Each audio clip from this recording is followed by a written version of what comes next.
To the US now, where President Donald J. Trump has delivered his first address to a joint session of Congress, creating a new record, obviously, because it's the longest, beating Bill Clinton's State of the Union address back in 2000 by quite a few minutes. All the speech watchers were keeping a sharp eye on that.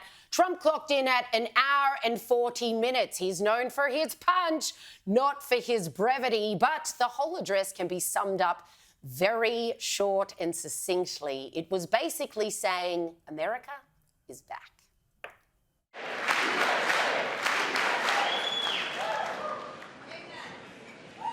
Six weeks ago, I stood beneath the dome of this Capitol and proclaimed the dawn of the golden age of America. From that moment on, it has been nothing but swift and unrelenting action to usher in the greatest and most successful era in the history of our country. We have accomplished more in 43 days than most administrations accomplished in 4 years or 8 years, and we are just getting started. He also took the opportunity, of course, to address the issue of those tariffs that the Dems have been bashing on about. He insists, look, this is just tit for tat, and this is how we wield power. April 2nd, reciprocal tariffs kick in, and whatever they tariff us, other countries, we will tariff them. That's reciprocal, back and forth. Whatever they tax us, we will tax them.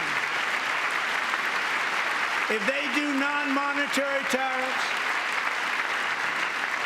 to keep us out of their market, then we will do non-monetary barriers to keep them out of our market. And as he does, he fearlessly waded into the culture wars, saying that under the Trump administration, the mutilation of children in the name of the trans agenda ends now. I also signed an order to cut off all taxpayer funding to any institution that engages in the sexual mutilation of our youth.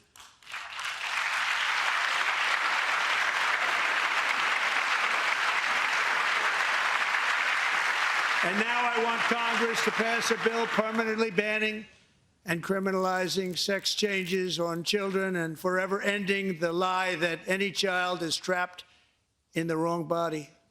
This is a big lie. And our message to every child in America is that you are perfect exactly the way God made you. Preach, brother! Vance and Johnson really got a workout standing behind him for 1 hour and 40 minutes, standing to their feet every 2 minutes. Jack in the boxes, it was absolutely incredible. And, of course, we can't forget this really heartwarming moment where he took the time to bestow the honour of becoming Secret Service to a very unlikely recipient. Joining us at the gallery tonight is a young man who truly loves our police.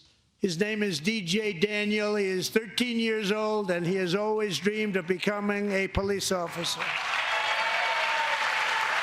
DJ was diagnosed with brain cancer. The doctors gave him 5 months at most to live.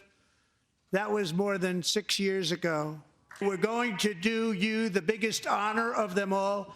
I am asking our new Secret Service Director, Sean Curran, to officially make you an agent of the United States Secret Service.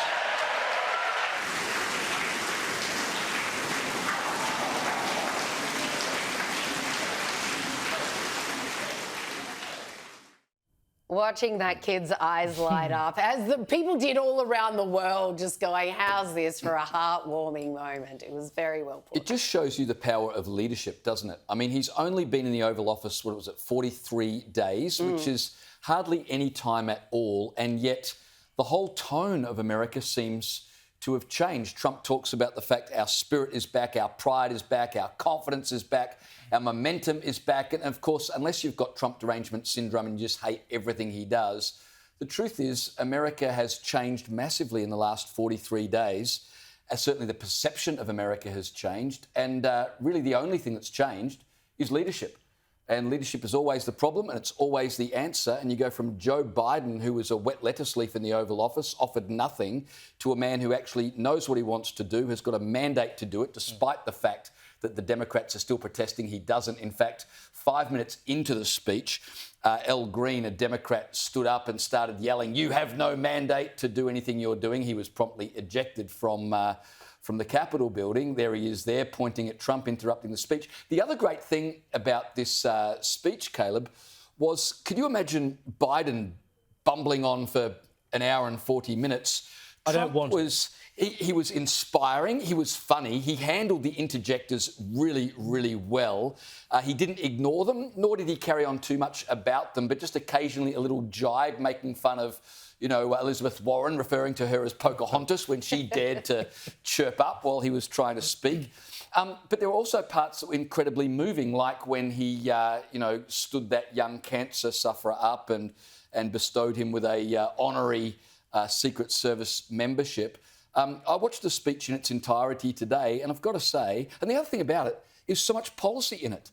He didn't get up there and just waffle or hammer the Democrats and talk about, personal issues. He talked about issues relating to the nation. It was an impressive performance. Well, that's the thing. I can imagine that Biden could do an hour and 40 minutes, but he'd be stuck on the second word the whole time. There wouldn't be a great deal of substance to it. And that's the thing. How extraordinary is it that 43 days into a presidency, he can stand up there and give what was effectively a State of the Union speech so early into his presidency, and he's got so much he can already talk about. Because as we've talked about many times before, I mean, he was changing America before he was even sworn in as president. He was the de facto president from the moment he was elected, basically. True. And in that period before Biden finally handed it over, he was achieving more than Biden had been able to do in 4 years. Like he said at the beginning of the speech, I've done more in 43 days than some administrations have done in 8 years. And that is the movement that people voted for. You didn't vote for Trump so that the world could continue to be like it was yesterday.